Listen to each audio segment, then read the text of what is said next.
picked or a tip ball, but for the most part, man, especially when they had to have it late, Doc, he was doing what your big time, huge paid, QB1 should do, and that's lead his team. I thought that shootout between he and Russ was, as unexpected as it was to look like it looked, man, but that was some damn entertaining football. And two quarterbacks playing at a really, really high level. I'm encouraged by that, man. I mean, I want more of it, obviously, as this schedule unfolds and these games come together. But man, if this is a glimpse of what we're going to get from QB1, that offense, that young, developing, emerging offensive line, guys, I sent you. I love that. I sent you guys in our private chat. Yeah, I'm more Dak hips. You're right. The couple of highlights, man, of this young line that's come together. I'm worried as hell about Terrence Steele, but that's a later conversation.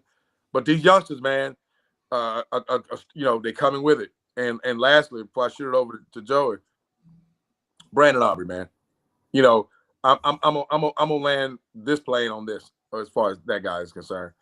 Man, I'm at that age now where, I've obviously been watching the game a damn long time, close to 5 decades now, right? Which is crazy and blessed, but true.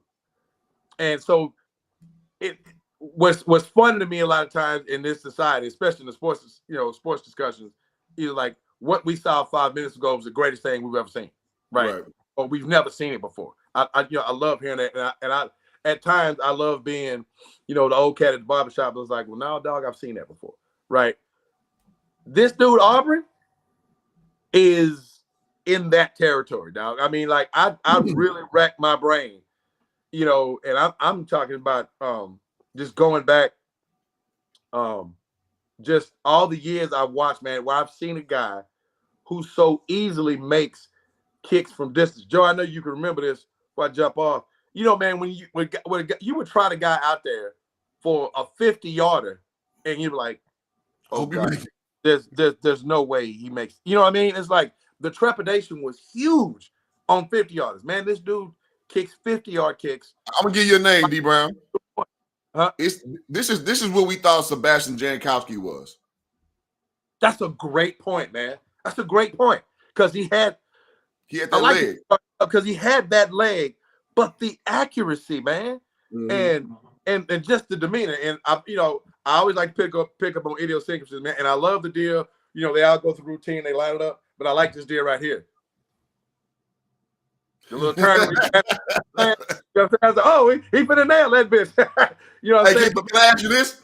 Is he going to start affecting the schoolyards now? You remember, so in my era, Dennis Rodman used to snag the ball. Everybody want to snag like Rodman. No question. Everybody going to start doing this right here. But it's not exaggerated. It's real smooth. He lines it up and he gets that. I love it, dog. But man, to kick, man, to make that kick and that pressure, gotta have it, man. And the confidence. They get yards like, man, if they're gonna throw like a little quick slant here, gets no yards. No, they run a draw just to move the ball because they knew he would kick it. Man, and this is where I ultimately landed. What a weapon that is, man, that you have the mindset. You talking about a game changer. This is what I'm saying with Aubrey. I've never seen this.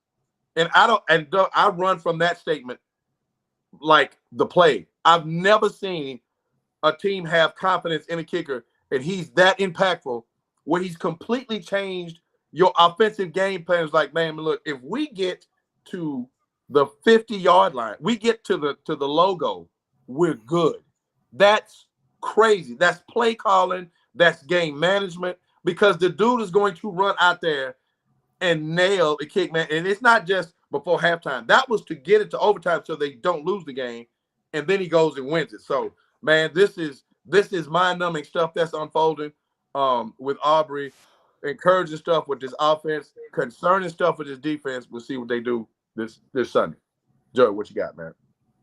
Oh, y'all, it's the show. Man. D Brown with that long-ass tape. It was good, though. It was good. It was good. You encapsulated what most of us feel. Go ahead, JC.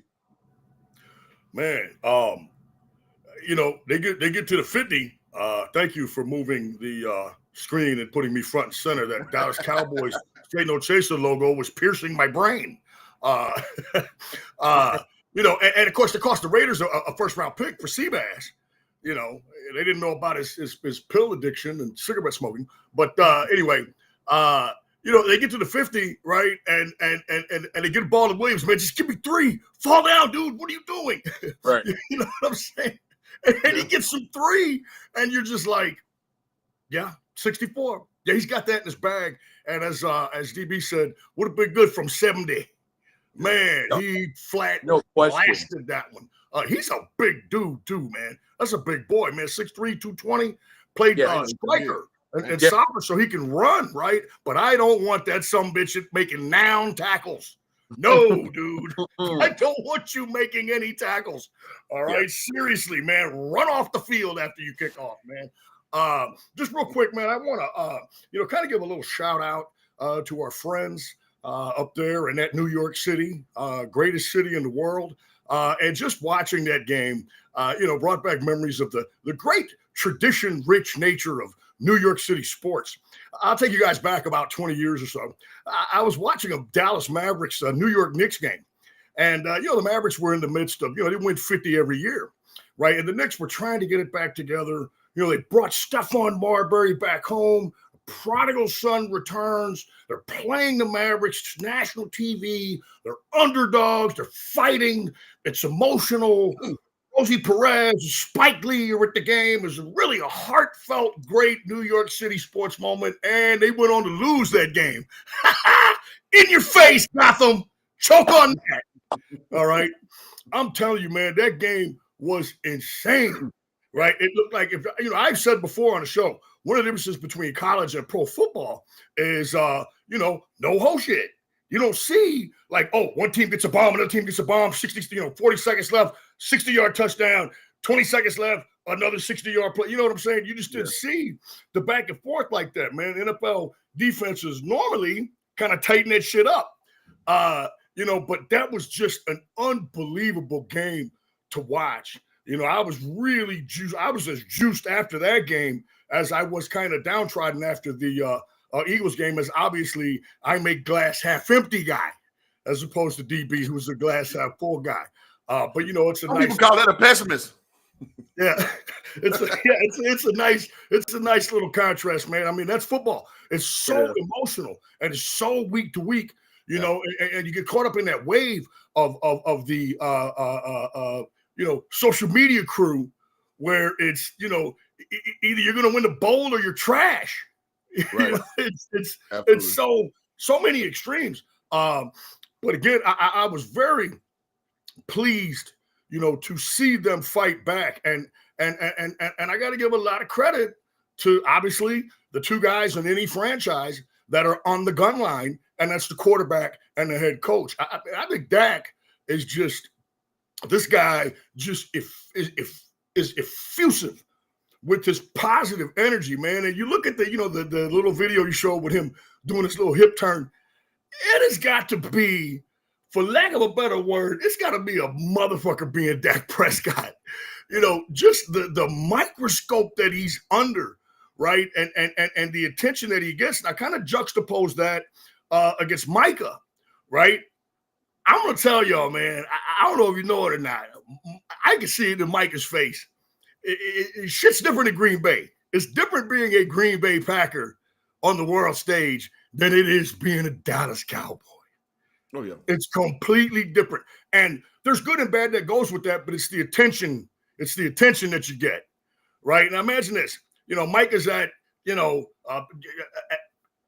party thrown by Jamie Foxx in Los Angeles, right? It's always, who's that guy? Who's he, right?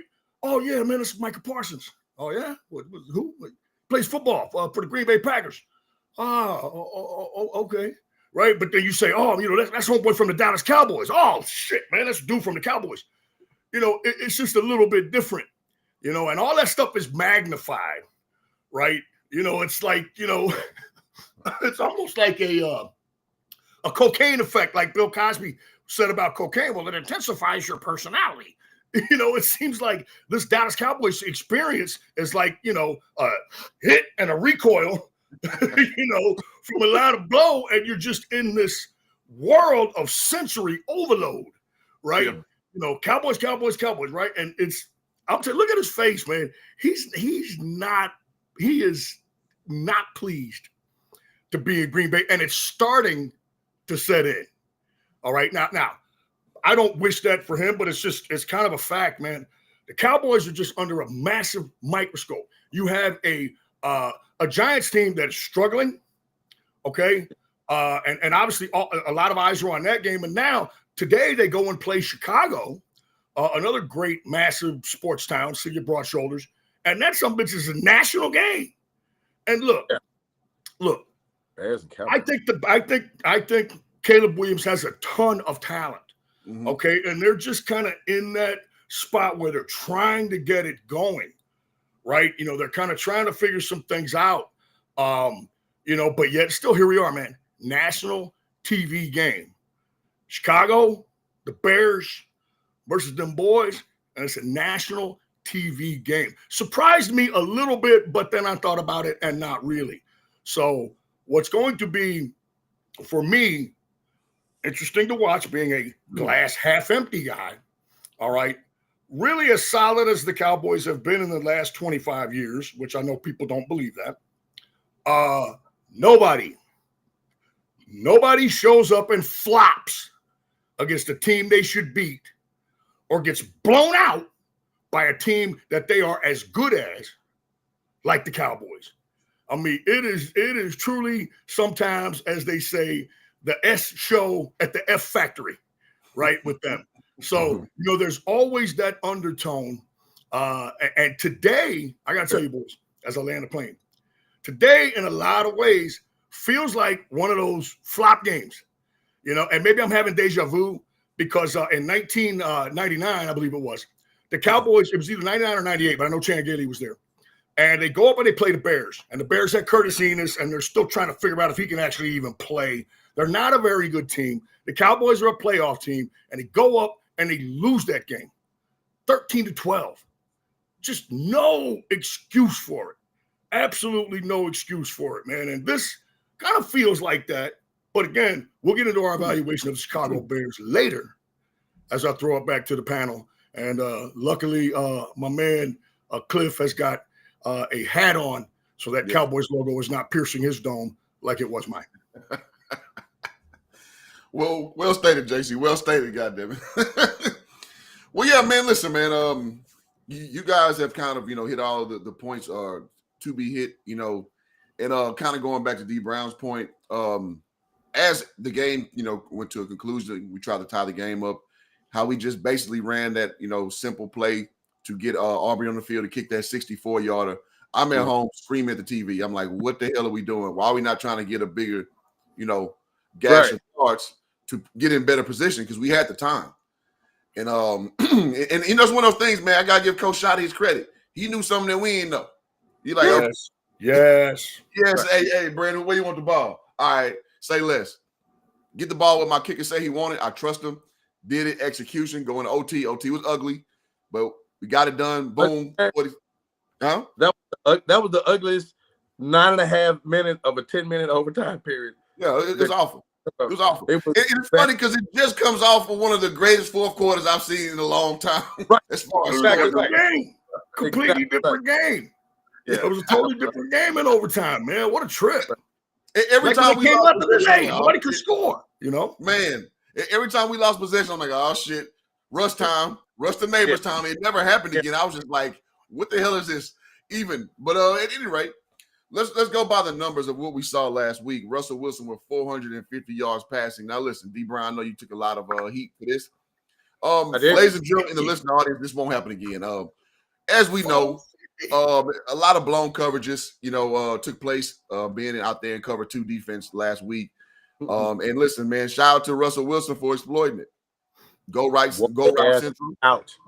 Man, he had neighbors doing what neighbors was drafted to do, which is put somebody behind them and hit his head on the goalpost. They did what they're supposed to do, right?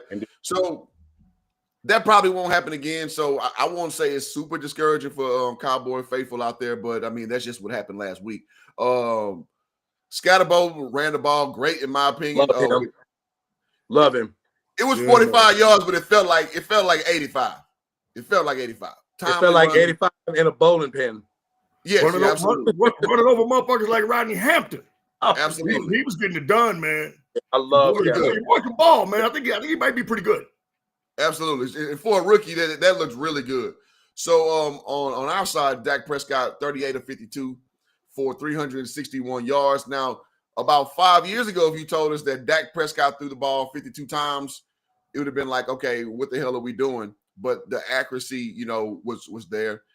Dak played a really good football game, and like D. Brown led in earlier too. The leadership of Dak Prescott is just something that's showing that we have not seen since like year one.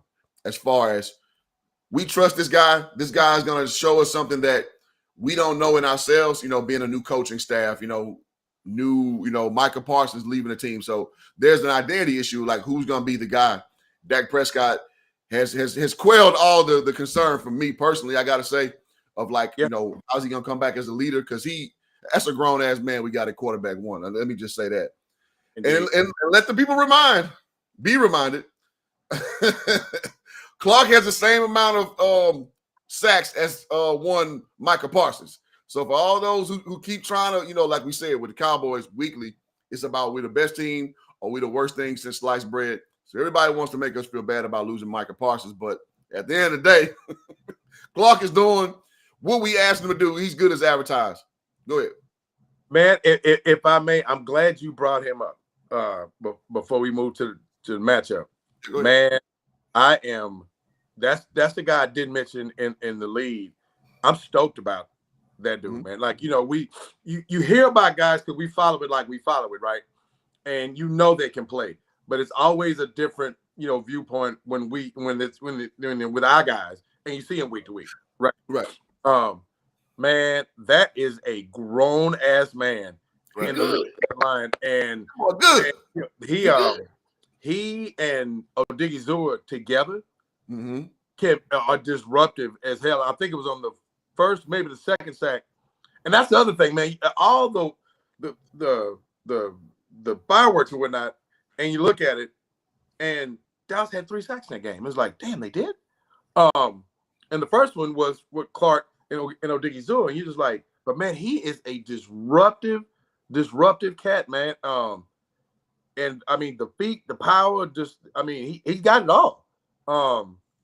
And I was like, man, if this is kind of what we're looking at, going forward, I'm in. But I'm damn glad, for all the noise that was made about the Parsons trade, and look, and Lord knows it's going to get even louder in the coming week, but man, I think Dallas made out more than all right with the guy they have in uniform and Big Clark, man. Yeah, so I'll tell you what, he shows up at that Jamie Foxx party and he's surrounded by chicks instantly, right? Because he's that dude from the Cowboys. Oh, that's homeboy from the Cowboys. Chicks are all around. Mike is standing over there stirring his drink, looking around, right? I like this theme now. So we're going to base the whole show based on Jamie Foxx parties. I like that. So we're going to do that all the way That's through. the dude. That's my man right there. I like that. And I tell you what, man, he is and of course, football players are big. We get it. But boy, Clark is a big son of a bitch. He looks like a one-tech nose tackle. But as I predicted, not that I'm right all the time, as I predicted, man, he will flourish in a 4-3 in terms of being able to get a few more sacks. You don't see cats, playing a 1-tech and a 3-4 getting a lot of sacks. You just don't. That's kind of not their job. It's ride the guard, center out, that kind of thing, man. Now, this guy, in addition to being an excellent run defender, all right, he gets a little bit of push there in the pocket, man. He's a good, very, very good football player. I can remember, back when I used to play Madden, right? When you're trying to shuffle your team and rebuild and stuff, and you look and you see this rookie, right? Kenny Clark from UCLA, and he's 20 years old, and so I'm like, wow, so I'm always, guys like him and D'Angelo Hall came in when he was 20, and you're like, oh my God, I gotta have those guys, right? You want to have them because they're so young. when they come in, man. And he's just been good every single year, man. He has been good every single year. And that was a great pickup, not just for the run defense. He's been kind of their main pressure guy. And so, that's kind of, what we're going to be able to watch going forward. Now, we had talked about, him leading the team in sacks and that not being sustainable. And I understand that, but again, man, you get 7, 8, 9 sacks from an interior guy. That's pretty good. That's pretty damn good. So the guys, on the outside have got to step up. But real quick before I land this plane, we sure are flying a lot of planes on this show. Before I land this one, okay, we talked about Russ and everything that he did that was fantastic up until those last 2 or 3 critical plays. Okay, now he had the backwards pull down, tuck rule, sideways fumble with the Benny Hill music. Yeah, and that was because Nealon was in his face. Okay. Then on the interception, Sam Williams made an appearance in his face with his hand up, which kind of altered that Ephus pitch that he threw, that he basically punted to my man Donovan Wilson, who could have, like I said in the national show we did later on Sunday, Wilson could have fair caught that motherfucker. What I'm saying? No kidding. And so, in the end, you are what you are. Okay, and Russ was great up until that point, but those were 2 gaffes that you cannot have. All right. Don't throw that football, Russ, on the deep ball. Man, come on, you're smarter than that, man. Eat that sumbitch. Just eat it. You know what I'm saying? Live to play another play, man. And that was, so by the time you add it up, it's an L. It's an L, man. As good as Russ was, 450 and all that. And he was very good up until that point, and this is something that we'll talk about, as we move forward and get into Chicago. Eberflus is a big zone guy. The Cowboys defensive coordinator is a big zone guy. And they had rookies in the slot. And when you play zone, your slot guys are ultimately the key. You got to reroute those receivers. You have to reroute them. And it can't be just a push the back, Olay type shit. You got to reroute them. And the way you reroute them, your hands are your last option. Okay. You really want to just beat him to that spot and bump him. You want to bump him. Because what had happened was those slot guys kept getting free releases. Yeah. Okay. Just free releases. So really the design of those plays that ended up going to the slot, the way that works is you threaten from the slots, but it's really what that sets up. Sets up the inside release, and the deep comeback hookup, right? Because when the slot guys are playing zone, they're helped over the top by the safeties, all right? And that means that the outside guys have deep thirds. So the bottom line is just don't get beat deep. It's like when Jordan hit all those threes on Clyde Drexler. Clyde Drexler was like, cool, you ain't going to dunk on my ass on TV. That's for sure. These guys are covering deep thirds, so all the comebacks and the inside releases are available. Well, hell, Russ is like, I don't have to wait on that shit. I can hit the slot guys. So, you had rookies in the slot. I think when they get Bland back, I know that's going to be a help. This guy, along with Trent McDuffie, is the best slot corner in the NFL. The difference that he makes is palpable. Okay, he plays boundary, first or second, nickel, slides inside. And let me tell you something, man. That guy, I believe he's the best slot corner in the NFL. The difference that he makes is, as I said before, palpable. And one more thing.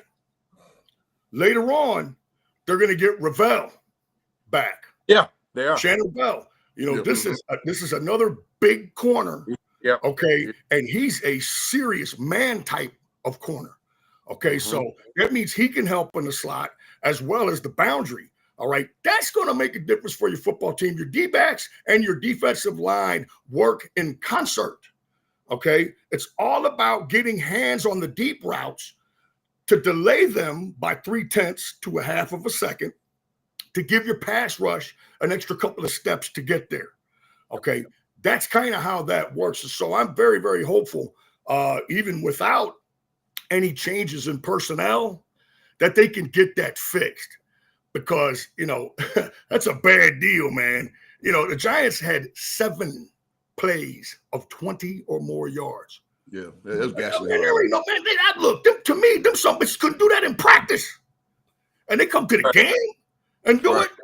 Man, I mean, that was tough to watch, but it's a win. And in closing, I'll say, I got to tell you, man, Schottenheimer, I am starting to really be impressed with this guy. Mm-hmm. I love the game management, all right? And there was no stupid stuff leading up to when they needed all their timeouts. They had them. Yes, they did. They had all their timeouts, which was great. And he's, as we said, get to the star, right? Aubrey's over there on the sideline chilling like this. Yes, sir. Come in, right? Man, oh, yeah, hey, man, we good. You can just see, it's like, hey, man, you go for 64. You can just see Aubrey. Gotcha. Right? No problem, right? And he does a beautiful, beautiful stroke.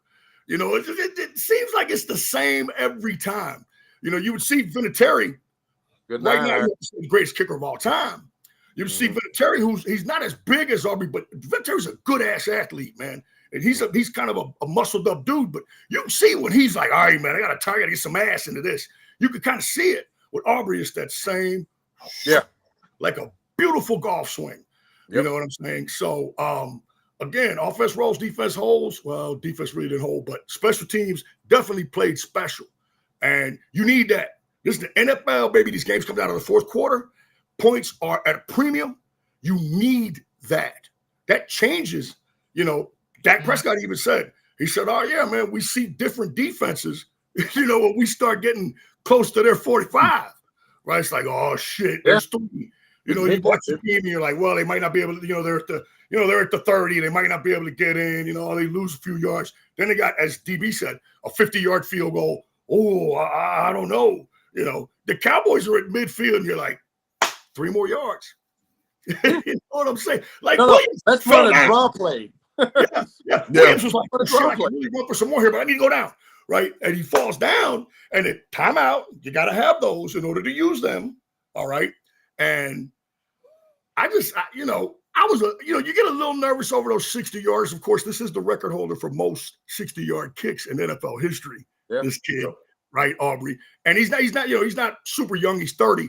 But again, man, it's just you just expect him. 45. That's cool. Yeah, I'll take him for another decade and a half. Exactly. You just expect him to make those kicks. And I saw him on the McAfee show, and Pat's like, well, because Pat was a punter. He's like, well, what's your range? And he's like, man, it really just it's just kind of how I'm hitting him in warmups. He's got a real sensible calmness to him. By his nature, okay, real, and that's what you want, man. You want those guys that are dialed in. As Jimmy Johnson said, man, I want the guy that can make the 3-foot putt every single time, 8-ball corner pocket every single time, right? And that's what you have with this guy, man. And trust me, he definitely helps your football team when you start playing the field position. But again, real quick, back to Schottenheimer, just loving what he's doing, man. The commitment to the run game is there. Now, luckily, it's worked a little bit better than I thought it would. It was definitely a nice run by Sanders to get a touchdown to kind of redeem himself a little bit from the previous week. And so I think, as you alluded to, Cliff, game management, use of timeouts, field position, knowing your team. You could just feel it. It's like, oh, he's sending the kicker out there. That's a 64-yard kick. Schottenheimer's like, I know my team. I know what they got in the bag. So I'm hoping that something that Schottenheimer can add is no more flopping.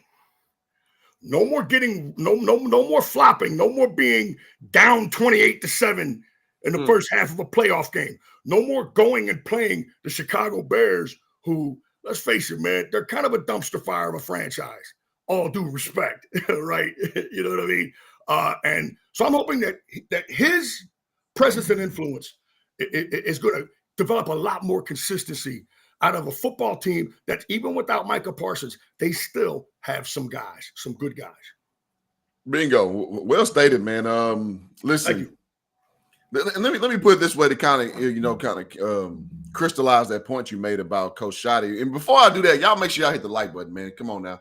You're getting this premium uncut dope over here, man. Stepped on dope. All y'all hood people know what that is when it's stepped on. It's ready to go. Don't hit it twice. That's unlike. It's not like All-Star game balloting where you could send in 1 million ballots. Just hit it once and then back off of it. Hit that like button, man. I was about to say something wrong. All right, so do that. Hit that like button.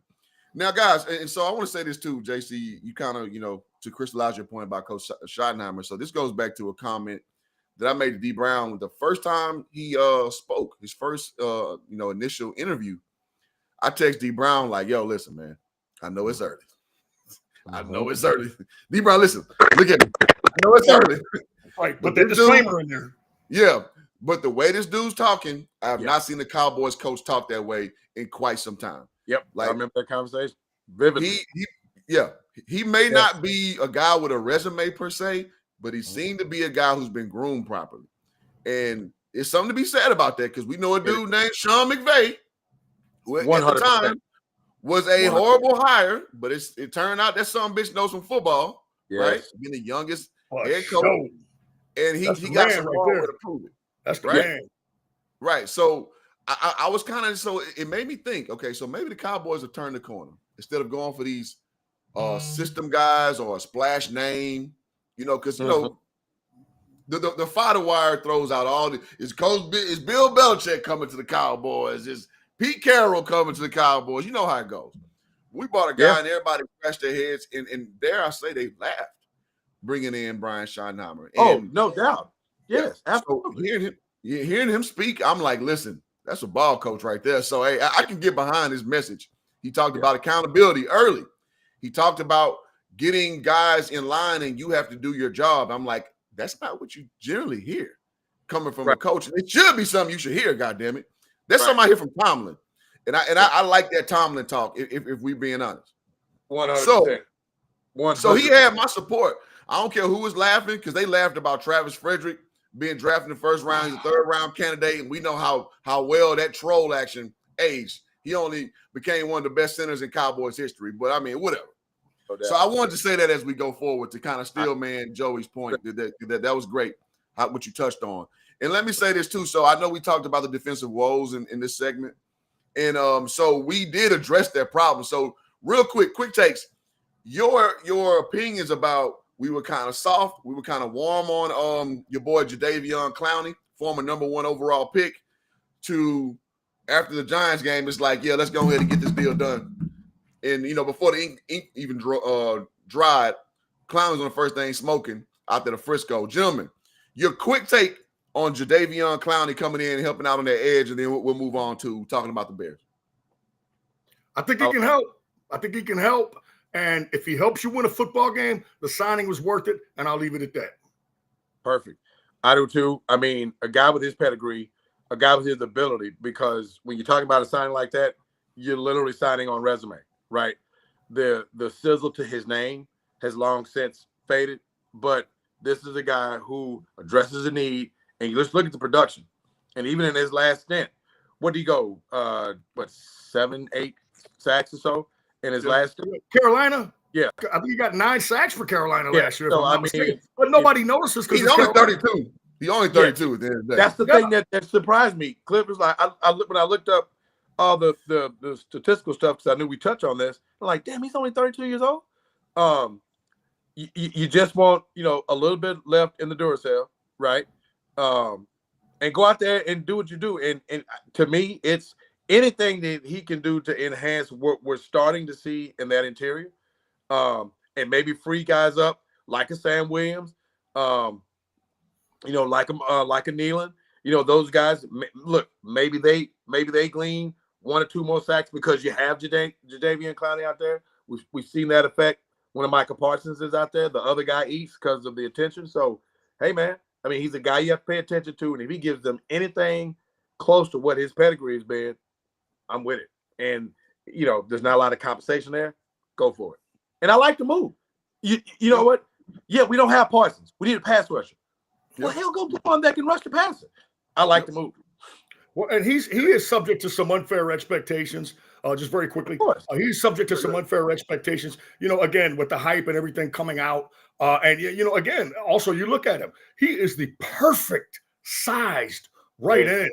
6'5", 267 pounds. Like he looks like a prototypical defensive end. So again, now, without the unfair expectations, no, he's probably not going to come in and get double-digit sacks. But this is a guy that is a pro, a very solid, good pro, coming off a 9-sack season that can help you. And you need help. You're not going to get a Micah Parsons off the street, okay? Correct. But you got this guy off the street, okay?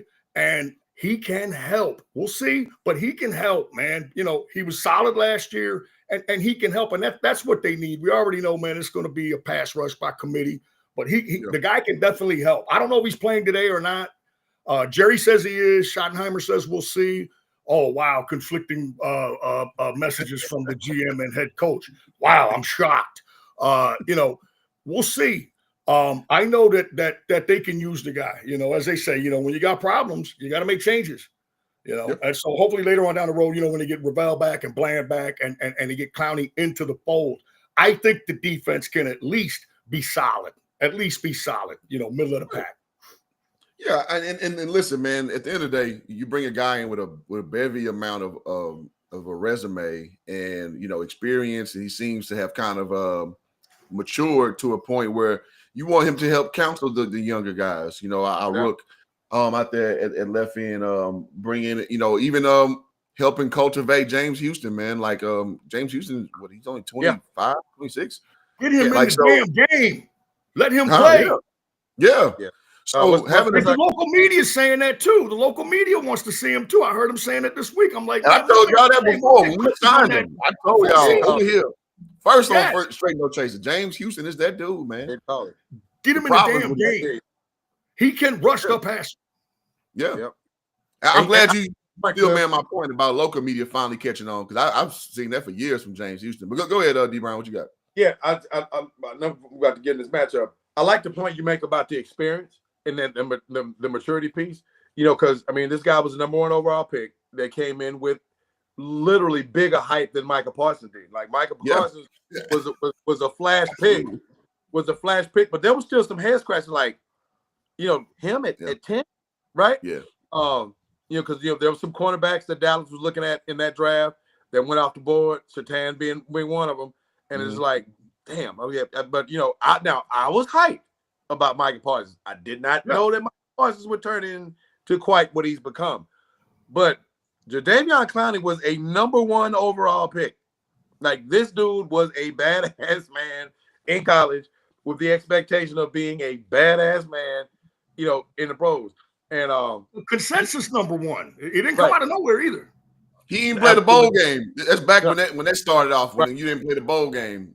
Right. The fact that he's seen it and done it, he's had a very good career, probably falling short of, I would say it was pretty safe to say he had a Hall of Fame expectation coming in, like a Myles Garrett type. You expect him to at least be a Pro Bowler. Right. It didn't pan out to that, but he's been productive. And to Cliff's point, which I think is a very good one, now he's matured. He's had 6, 7 stops or so. He's seen it. Mm-hmm. I don't know if you guys saw. Did you see any of the interviews he did during the week? Like when he signed, I thought it was really funny, man, because he said, "Man, this is like," I think he named the number of teams he's been on, and he was talking about the facility.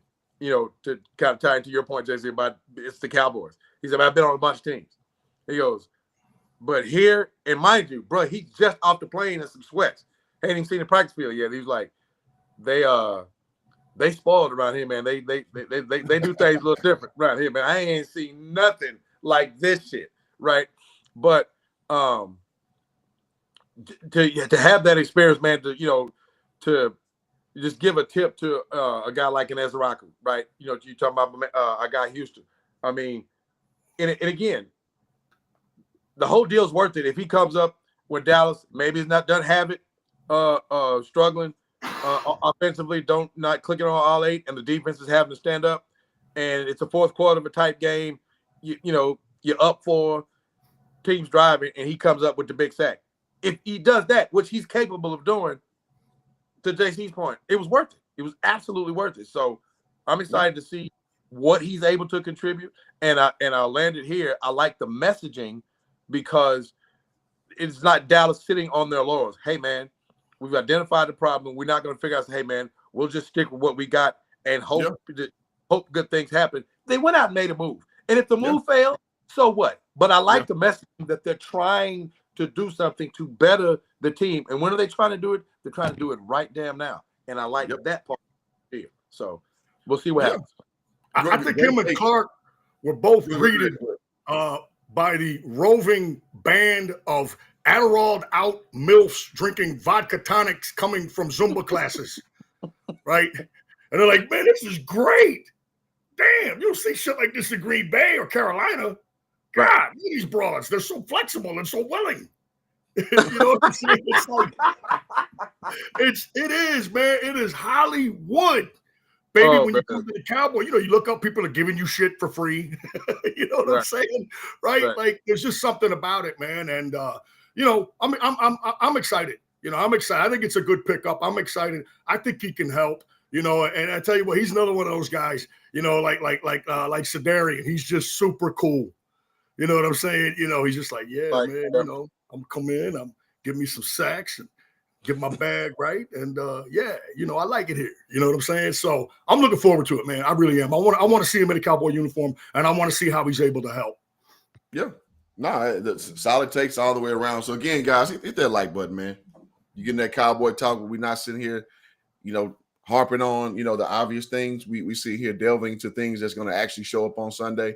So I hope y'all appreciate that with at least a like, man. With at least a like. I mean, you can super chat, but you know, that's a little much. We ain't got to focus so far on that. Because we care.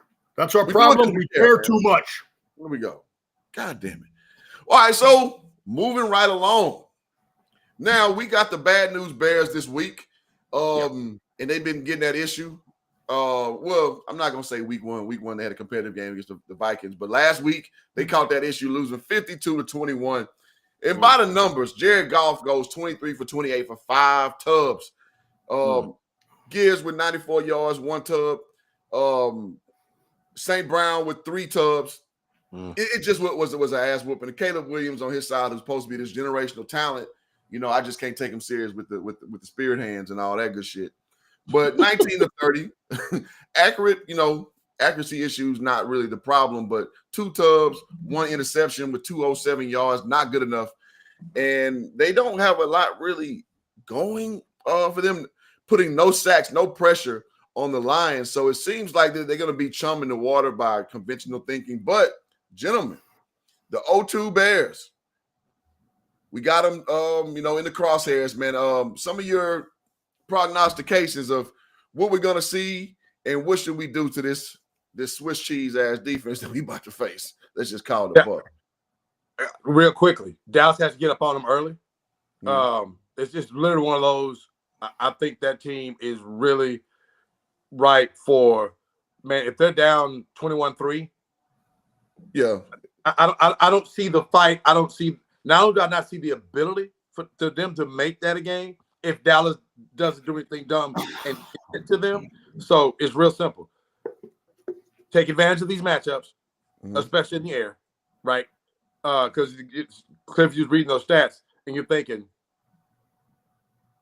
you know, spirit fingers. There we go, brother. I can't, man. I can't. Yeah, neither can I. But you're giving up those statistics to the wideouts, right? And as you were saying that and thinking about it, you know, before the show, I'm thinking, okay, this has to be where CD and Pickens eat. I'm looking for, you know, really like a big breakout type of game for Pickens, right? So the thing is to get up on them early in the game, play clean. In other words, don't give them an opportunity to believe. You know, go out there and to your now 5-year rolling point, Cliff, we should beat their ass, right?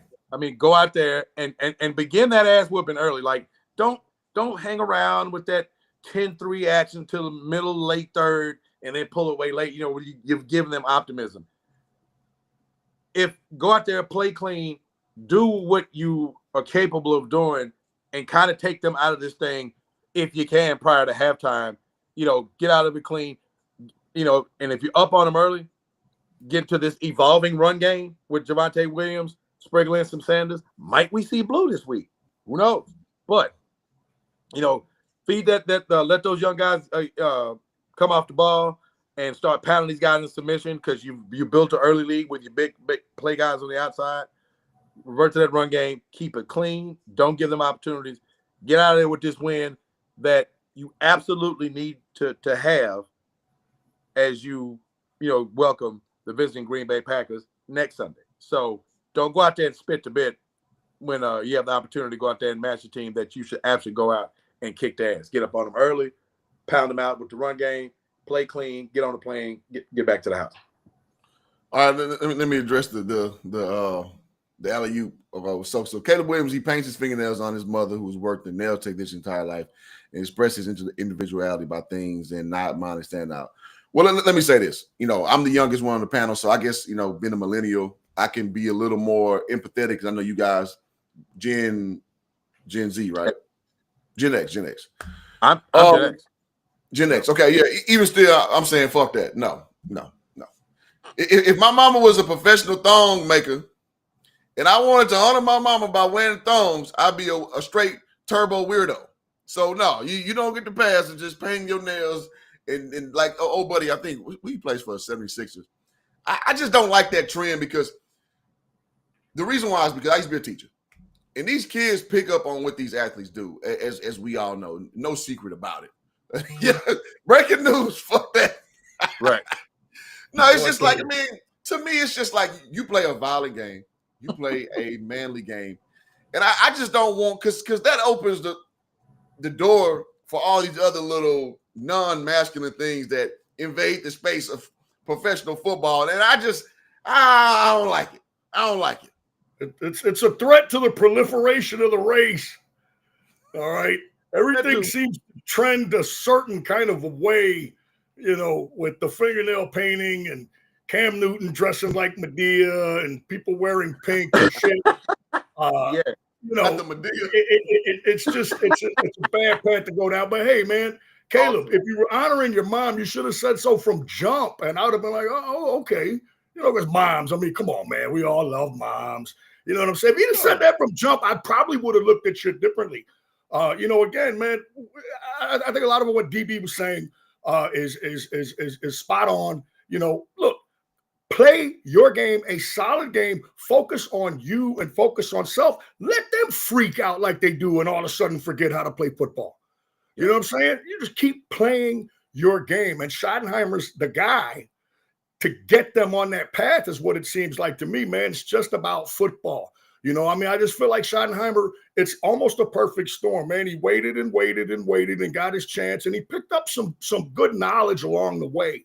And you could just see it, because he's in his early 50s, and you could just see it. He's like, oh boy, if I ever get a chance, I'm not going to do that, or I am going to do that, and it works into a perfect storm. So we're getting positive, feedback, positive results from coaching, as we said, which was something that we wanted. Again, in terms of, the Bears, I was very much ready, obviously being a glass half empty guy, to come in here and predict a flop. But man, this, they are just racked with injuries on defense. They've lost their best player. It's just that, that's hard to overcome. They caught a break today, man. DeAndre Swift is going to play. And that helps your football team. He's a damn good running back. But they're just racked with injuries on a defense that was full of questions. Again, it's not a surprise before I land the plane. It's not a surprise, all right, that where are the big questions with the Bears? Okay, it's not a receiver because your boy Rome, I've always loved Rome. Mm-hmm. I think he's going. I thought the Giants blew it. Malik Neighbors, great player. Okay, but I thought the Giants blew it when they didn't pick Rome. And I was kind of glad that they didn't. You know what I'm saying? This is a big dude. This is like a tailback playing receiver. This is a Terrell Owens, Miles Austin, a big dude, that's out there catching passes, and they could do something with it when he does, but what are their problems? Well, it's a common refrain. It's up front on both sides. They need pass rushers, impact players, and they need to get that offensive line right. They need to get that offensive line right. They got a pretty good tight end. They got Moore, and they've got Romy. And, they can do some things, but it doesn't seem to be sustainable because of the erratic play sometimes of their quarterback, which I think is kind of brought about because, again, they haven't gone about building that offensive line the right way, in my opinion. So I think that's, this is a spot where certainly on the offensive line, I think the Cowboys have a tremendous advantage. Thanks for the clip, DB, of my man Booker, just straight one punching, I know you love that, right? And you would say welcome to the NFL, but shit, they're both rookies, But that's I think we're seeing that he's going to be an excellent pick. Now it sucks that Cooper Beebe is out, but they brought in Hoffman, who's an experienced guy, and besides the one botch snap, I think he held up pretty good, So there's a little bit of continuity there, but again, back to the Bears. You got to build it inside out, man. You got your quarterback. I mean, you spent 78 number ones doing it, after running through Trubisky and Fields, and you still don't know if you got the guy. So I think, again, it's what I talked about. These are picks when you're trading 2 picks to get a 1, when you're trading up to get Trubisky, when you're, if Caleb falls into your lap. It's all of those years that you weren't able to pick, a John Alt, or a great offensive lineman, which you take with those picks, and it's not exciting to the fan base, but you have to do it. You have to do it. So they weren't able to make those picks because they're steadily chasing a quarterback, and it shows. There's an accelerated level of expectations with this kid, and I think it's unfair.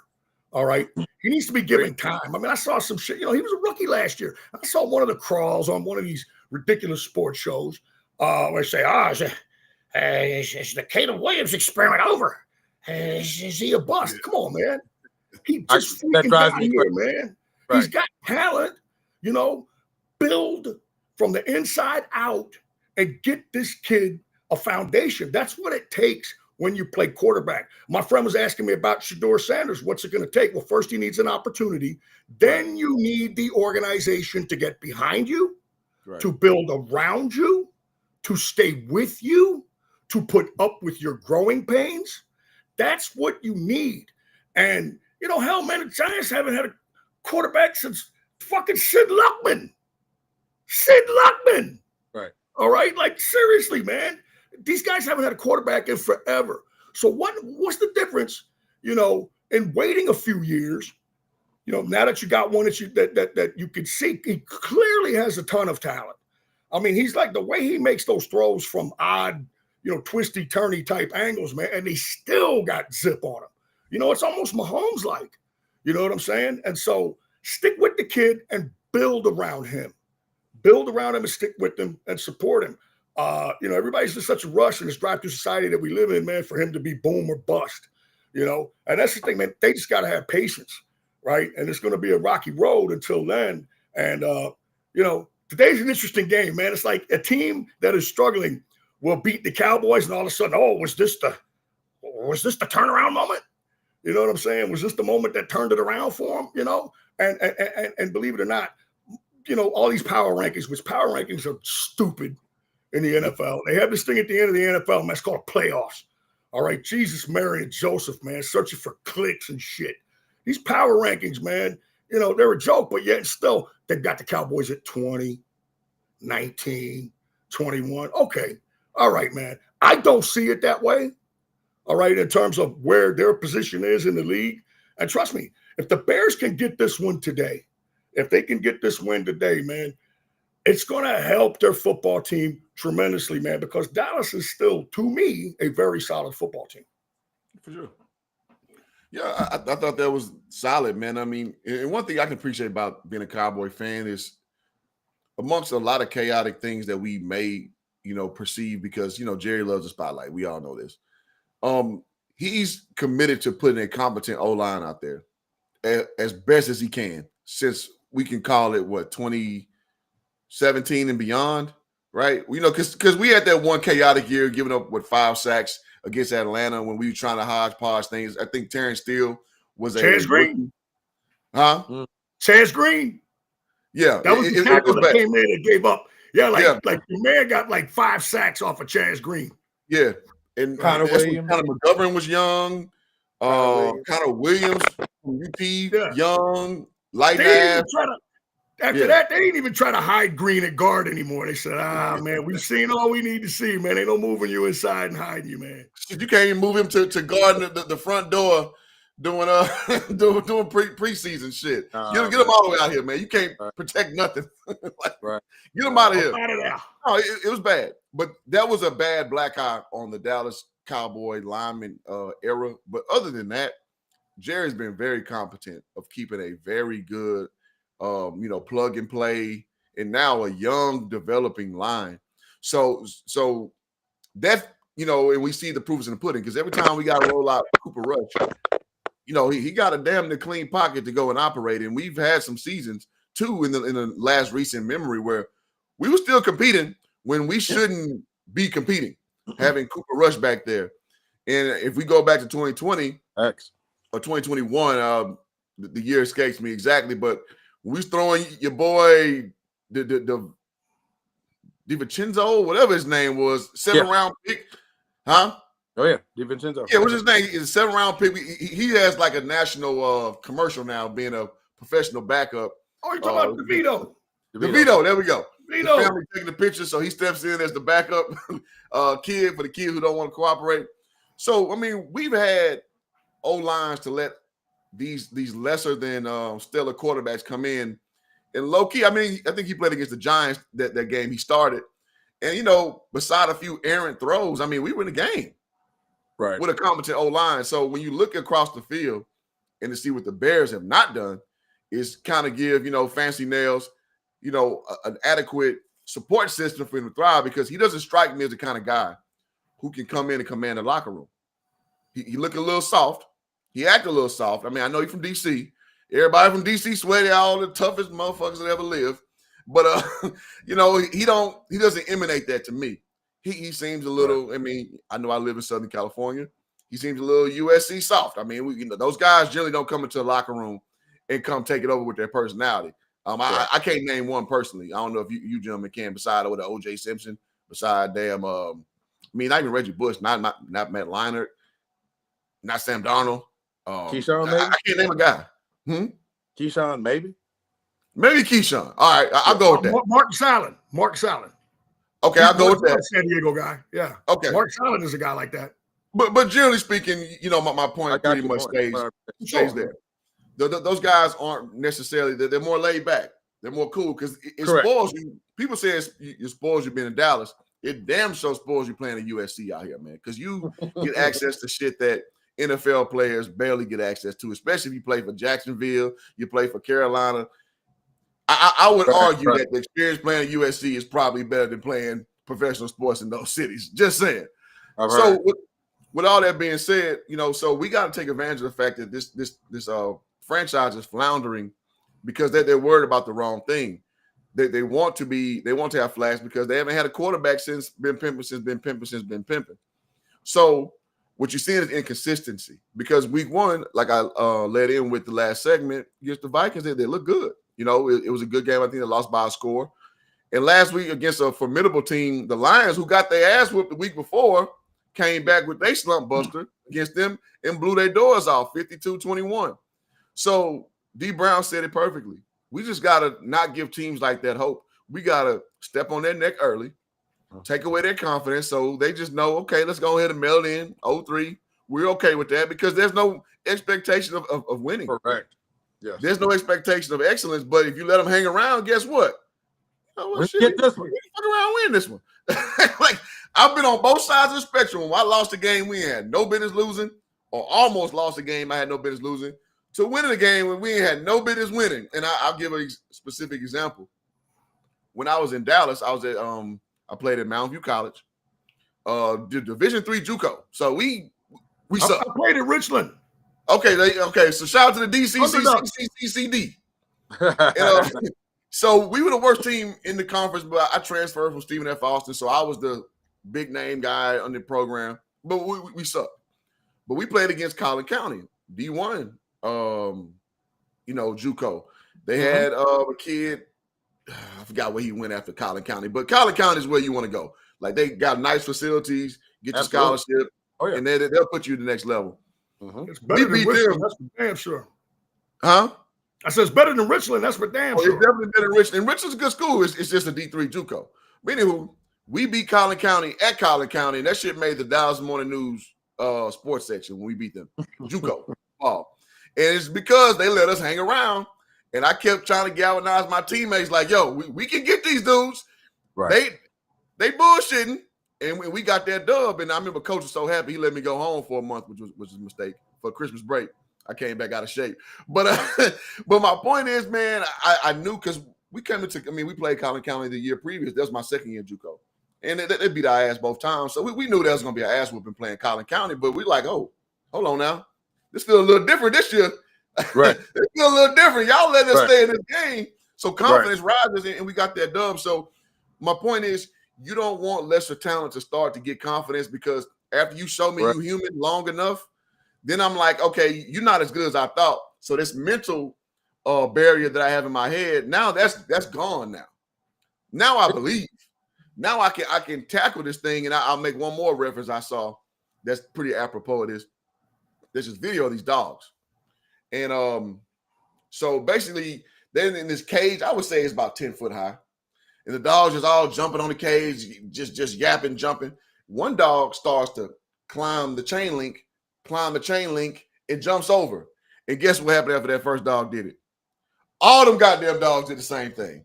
So when you move the ceiling of doubt, man, it's funny what the mind, with the body can do once you unlock the mind. Absolutely. So that's all I'm saying. Yes, sir. Keep your foot on their neck, goddamn it. Absolutely. From jump. You see these crappy teams, right? And again, I'm doing my best, guys, to limit the pop culture references, right? But you see these crappy teams playing the Cowboys, right? And I think it was a hockey movie or something, right? Mystery Alaska or something, right? And at some point, one of the guys on the crappy teams, they look at each other and they say, "We can beat these guys." Yeah. Right? And it's like, man, you should not allow that. It should never, come to that.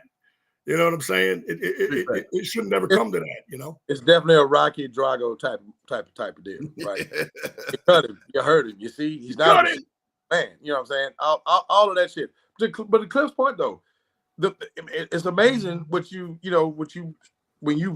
get to the point where you believe that you can do something that you weren't expected to do, and you help them in that belief, then craziness ensues. So you got to go out there and take them out early. And the last added bit to both of y'all's points, that would be apropos if it were Cincinnati, if it were Cleveland, it were the Cardinals. But man, it's an extra stripe if you get this newfound confidence within this game, and you mess around and beat the Cowboys. It's a different deal. It's a total different, because guess what? You're gonna be the lead story on every sports show this week if that happens. So it's just an added deal. It's just the nature of playing against Dallas. So for all the reasons that we stated earlier, man, I mean this is a chance for Dallas to establish a little momentum. Get a consecutive win. And as you look at how this schedule was played out, and Dallas' schedule offers like just no soft spots at all. Dallas' schedule is real, and so I think this is one of these opportunities to get a game where the expectation is at least around here that they should win the game. I find it very interesting. I don't know if you gentlemen saw this, but Dallas, when I looked yesterday, Dallas was only a 1.5 point favorite, which was kind of surprising to me. Surprising and concerning all at the same time. It's like, damn, Vegas doesn't think is giving. I don't know if that was a bait deal, to move the money or what. But I was like, almost like, man, there's no way. I'm taking that bet. 1.5, Chicago, come on. But strange as shit, right? So, bottom line is, man, get the dub. Going into Green Bay week 2-1 feels a hell of a lot different than 1-2. facing that team as good as, because let's just face it, Green Bay is squarely in the conversation, and you don't want to go into that game with the prospect of having to win that game to get level at 2-2, or facing the really daunting task with the schedule that's in front of you and going 1-3. So this is a game you got to get. And JC, I did think about you, because you took that Philly loss harder than Cliff and I get it. But I thought about you looking at the dynamic of the need to win this game, because now losing that Philly game kind of stings even more, right?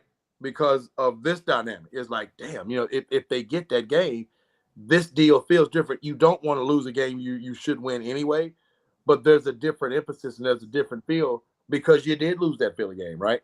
And you went to overtime and a nail biter with the Giants to get level at 1-1. So this, they all matter, right? I mean, you can't. We talked about it for years. Bank these wins when you can bank them, and this is the one they need to get for the implications going forward, right? It's game 3, but that's what I love about the NFL season. Each game contributes to the story, and it takes a life of its own and its impact on your season. Go win the damn game. Win the game. It's like when you mentioned Cincinnati, I thought about the time that Barry Switzer dropped the Iowa State blast on their ass. There you go. Right? 100%. Your Iowa States and, that kind of thing, man. It's like, correct. There's not that many Iowa States running around in the NFL. It's really not. And 1.5, that says a lot. And a lot of that is money. A lot of that is money, in terms of, we move the line, but again, too, a lot of times Vegas is kind of dead on in this a lot of times, so, I mean, we'll see. Right. Yep.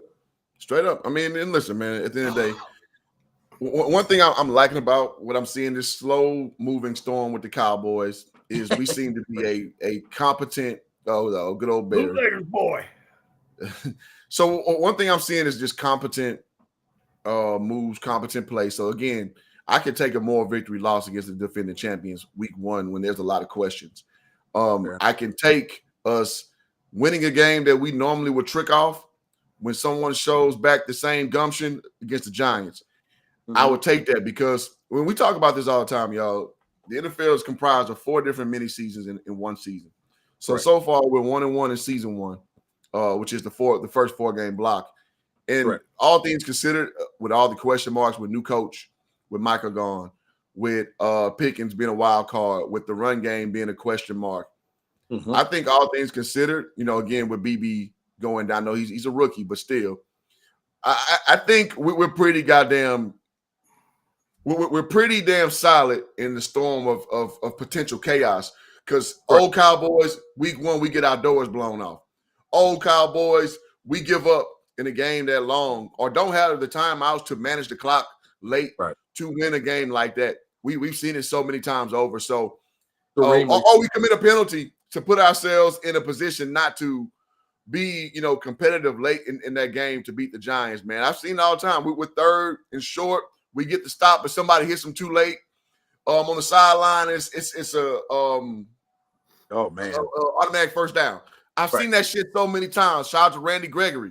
I'm like, what the hell are you doing? Like, where's the discipline? So again, Shotty has shown me that he ain't going.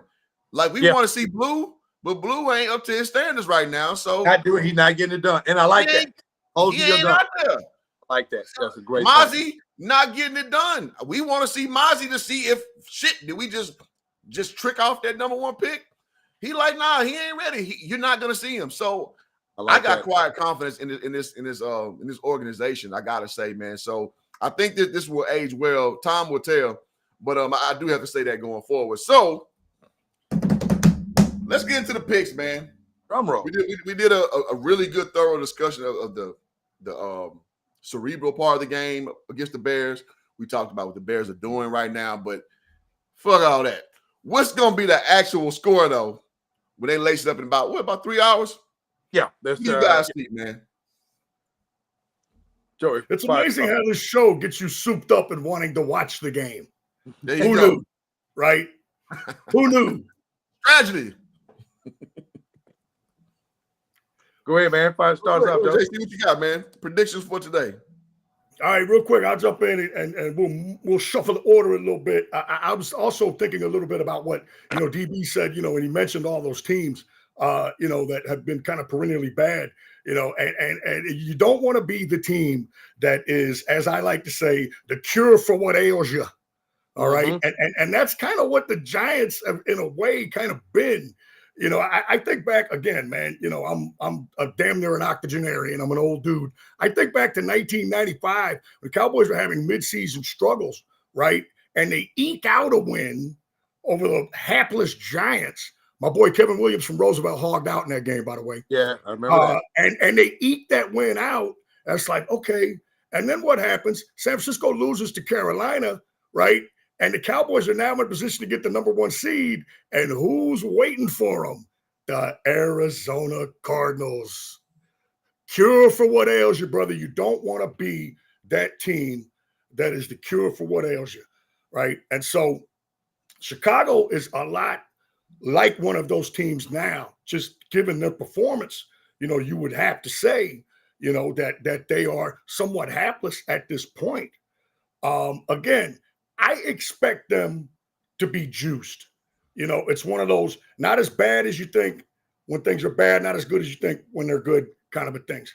I think that they'll play better than they did against Detroit. Hell, they can't help but to. Detroit hung half 100 up on them. Another Switzer reference. They can't help but play better. They'll be at home, okay? And again, not to be cliche, but those guys are pros over there too. And I think that they will play better than they normally do today. I really believe that. And again, I was going to predict a flop here, and what something that I've noticed whenever the national pundits all pick the Cowboys, oh hell, that's when you kind of get nervous, right? Right. I was going to say the Bears pulled this one out today, but man, I just look at the injuries that they've sustained defensively, and I'm just not seeing with all of those injuries defensively. And again, it sets up for a prime flop. Cowboys come out today and score 16 points, some shit like that. But I'm not seeing that today. I really think that the Cowboys are going to play like a veteran team, and that the Bears are still trying to find themselves. They're going to be closer than a lot of people expect. Well, hell, Vegas said 1.5, so they expect a close game. But I'm going to go with the Cowboys 28-23 in this one. And I think a lot of it is going to be dictated by Coach Schottenheimer.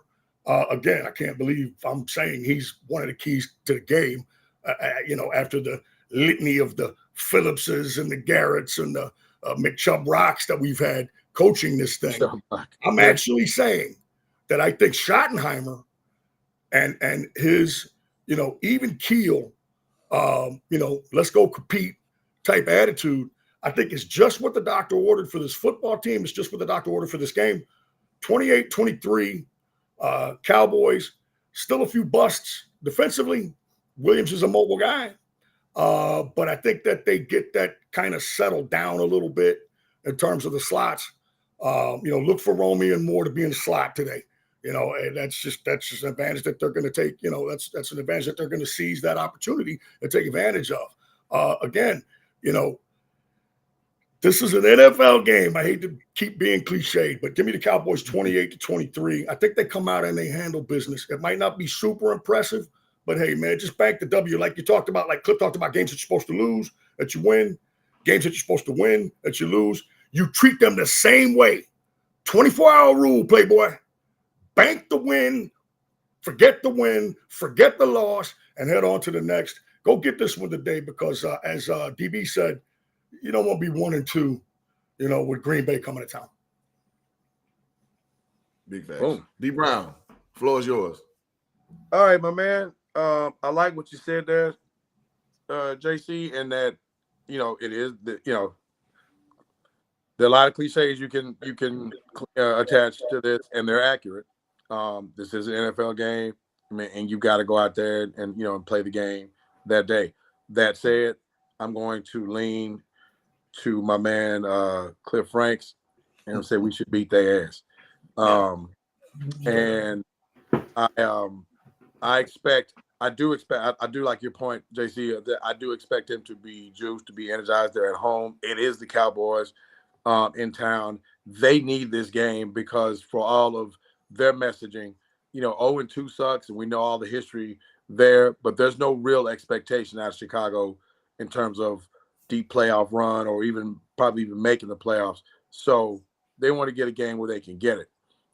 They may see an opportunity here just based on the defensive lowlights of the Dallas's effort last week.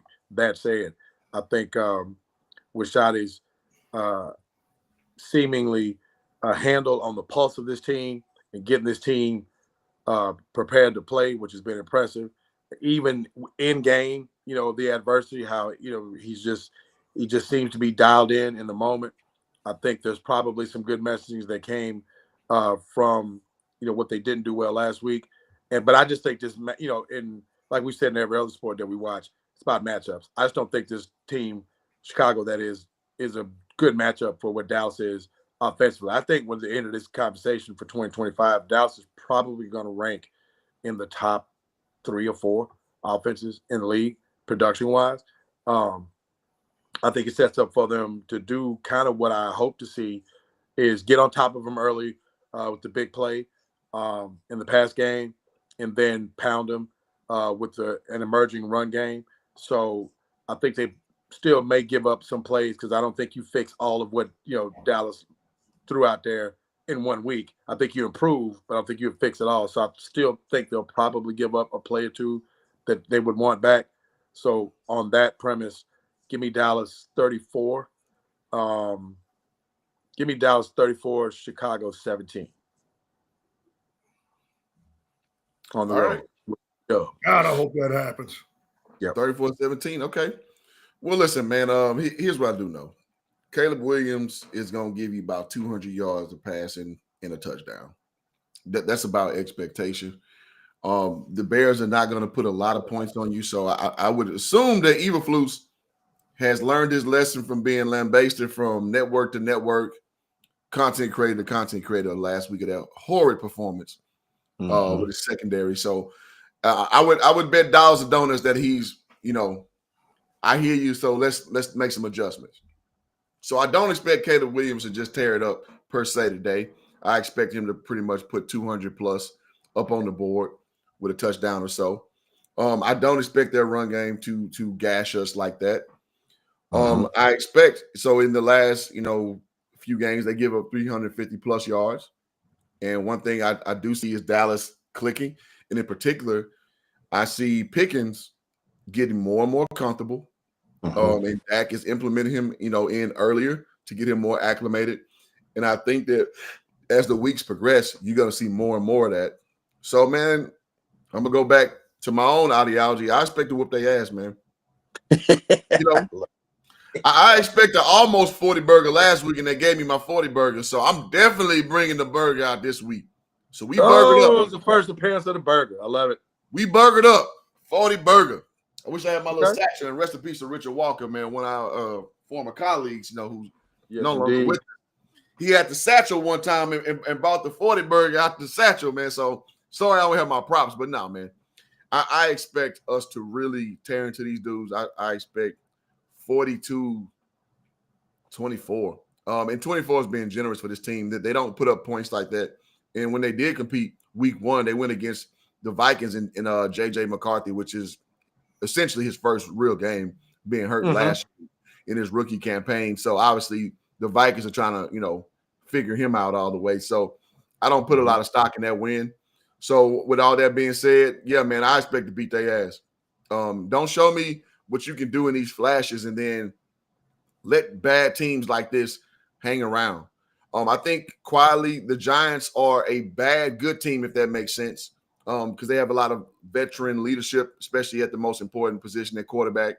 So, they can be sneaky good against certain situations. So, again, I'm glad we banked that win last week, and I'm not so mad that it was a shootout because maybe that was a chance to, for Eberflus to kind of, get his team together, being a first year for the Cowboys coordinator after previously being a coach for the Bears, which leads me to my next point. You want to come back here and prove against your old team that y'all should have got rid of me. We know how that goes. It's called moxie. Absolutely. Good old moxie, man. It's something a little different. You better believe he talking to his guys a little different than he did last week and the week before. He like, yo, y'all do this one for me. And guys can feel that. That's transferable, right? So listen, man, I'm looking for an emotional game for that standpoint. We're on the road. I don't give a damn. It's the Bears. Who gives a shit if you're on the road? Go over there, step on them early. They're not going to put points up early. They've shown that consistently. And let's just do what we do, man. So 42-24, you're good guys. I like it. Strong. The burger has been pronounced. 40 burger. The burger. I got to give me a graphic with E40 with a burger, man. A 40 burger. 40 Cowboy hat on. Shout out to the Bay Area, man. All right, so guys, great show, man. Guys, if you guys are out there still tuned in, shout out to Carl, man, being super active in the chat today. Again, hit the like button. Big shout out, Carl. Appreciate it, man. Absolutely. We're going to give you this great product every week.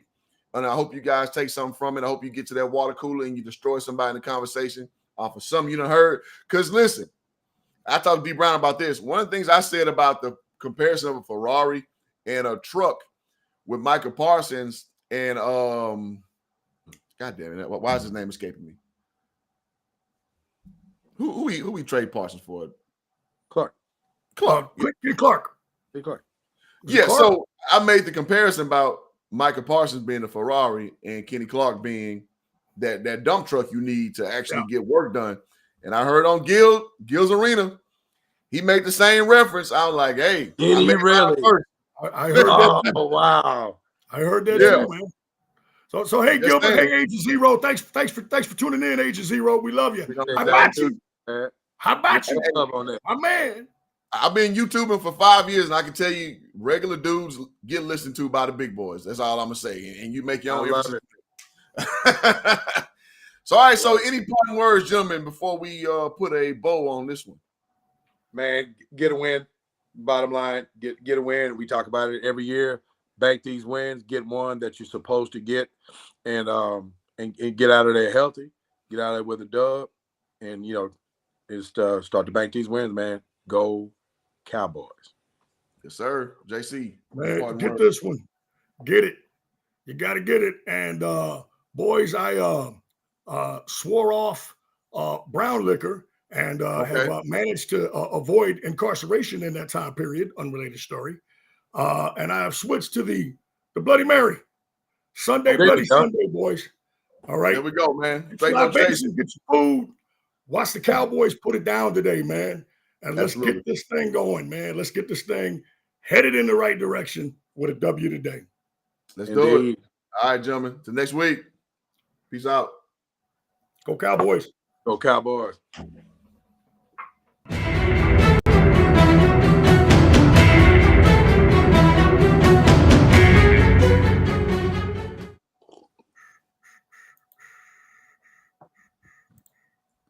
Good shit. Really good shit.